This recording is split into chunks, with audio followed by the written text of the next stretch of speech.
যে জিকির করতে করতে জিহ্বা এবং ঠোঁট তরুতাজা থাকিবে, কাল কিয়ামতের দিন হাসিতে হাসিতে জান্নাতে প্রবেশ করবে। সুবহানাল্লাহ। জিকির করার দরকার আছে কি নাই? আছে কি নাই? আরো একটু জোরে শুনে বলেন আছে কি নাই? আর একটু আওয়াজ বলেন আছে কি নাই? যার দিলে জিকির আছে তার দিল কিন্তু জিন্দা, আর যার দিলের ভিতরে জিকির নাই তার দিল কিন্তু মুর্দা। আমার আপনার দিল মুর্দা না জিন্দা? আর কার দিল জিন্দা একটু হাত তোলেন তো দেখি। আলহামদুলিল্লাহ। হাত নামান। জিকির করবেন, ফাঁকা জায়গা পূরণ করবেন। জিকির করবেন, দূরত্ব ভাবে আগাইবেন। যত দূরত্ব ভাবে আগাইবেন একটা করে জান্নাত আমার আপনার জন্য আগা দিবেন। যেরকম সুবহানাল্লাহ। আমরা জাহান্নাম চাই নাকি জান্নাত চাই?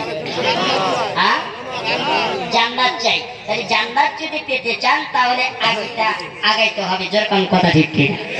হ্যাঁ, আল্লাহ রাসূল সাল্লাল্লাহু আলাইহি ওয়াসাল্লাম বলেছেন যে কারো জন্য জান্নাতের দরজা খোলা হবে না, কারো জন্য জান্নাতের দরজা খোলা হবে না। একমাত্র জান্নাতের দরজা খোলা হবে ওনার জন্য, আখিরি নবীর উম্মতের জন্য। যেরকম কথা ঠিক কিনা? আমরা তো আখিরি নবীর উম্মত, ঠিক কিনা? যেরকম। আচ্ছা, আখিরি নবীর উম্মতের দাম কম না বেশি? বেশি। হ্যাঁ, এই বেশি যদি আপনারা মানতে চান, নবীর আদর্শে নিয়ে যে চলতে চান, নবী প্রেমিক যদি হতে চান, তাহলে জিকির করতে হবে, কলবকে তাজা করতে হবে, দেহকে জিন্দা করতে হবে। দেহ যদি জিন্দা করে সামনে দিক আগাইতে পারে, হয়তো আমার আপনার সমস্ত গুনাহ থেকে মাফ করে দিয়ে জান্নাতের বাগান বানিয়ে দিবেন। যেরকম মারহাবা। আমরা তো আগাইতে পারবো ইনশাআল্লাহ। আর যে আগাইবে না, সামনে দিক আসবে না, কিন্তু সে আমি মনে করব ওই লোকটা হলো শয়তানের খালাতো ভাই। ঠিক? আর একটু কি বলেন ঠিক কিনা?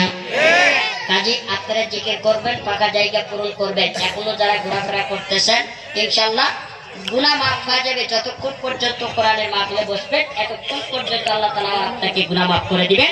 এই জন্য সবাই একটু দয়া পায়ে হাতটা বলতেছি, অনেক কষ্ট করে বাবাজি আমি কিন্তু আসছি এই সিরাজগঞ্জ থেকে।